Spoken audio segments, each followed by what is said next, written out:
Hey, Marty James here. Wanted to kind of talk about Roth IRAs, one of my favorite topics. I think they're a pretty powerful tool. This is kind of directed more towards some of the younger crowd, but it also will apply to people who are over 59 and a half. Just know after 59 and a half, you really don't have any rules with your Roth IRA. So the question is, should you be focusing on trying to get money into your Roth IRA? And I'm specifically talking about contributions. And for a younger person, what you have to understand is when I put money into my Roth, say I put $6,000 in as my contribution, I always have access to that before I'm 59 and a half. Now, I can't touch my earnings, but I can pull my contributions out.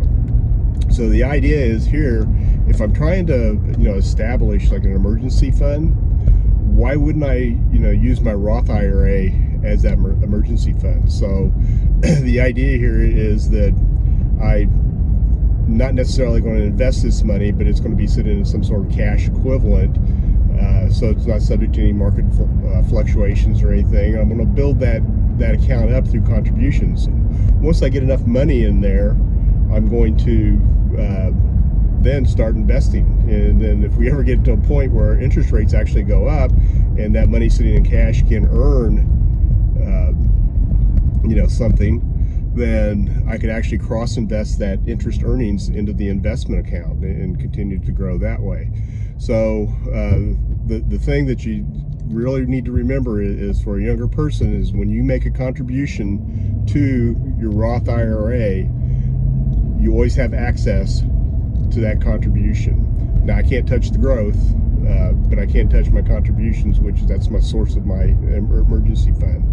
Which brings me to the other point is when you're preparing your tax returns and such, you really need to track that basis that you have in your Roth, track your contributions, because there comes a time when you actually do need to access that money. You need to be able to prove that, hey, this is my contribution and it's not subject to any penalties or tax, and I'm not taking any of my earnings out. So with that, that's really what a younger person should really consider doing.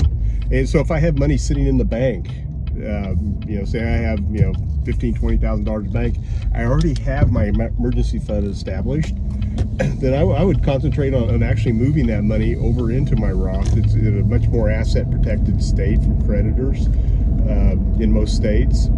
So that's really kind of the play for the younger person.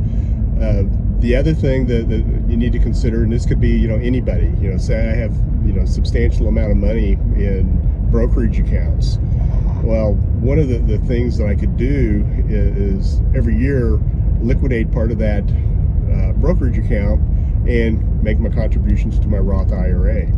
And the reason I'm doing that is that brokerage account produces taxable income every year that I pay taxes on currently. One of the things sometimes that happens if I'm invested in mutual funds, I can end up with capital gains distributions that I didn't know were coming, and I end up paying more tax. So I don't get that surprise when it's tucked away into my Roth. So every year you're literally going to be moving money from the taxable account into the tax-free world of the Roth. We have clients that we've been doing this for years, and literally they show very little interest income and no taxable dividends, no capital gains distributions, actually no capital gains at all, because everything's happening in the Roth and that's all tax-free.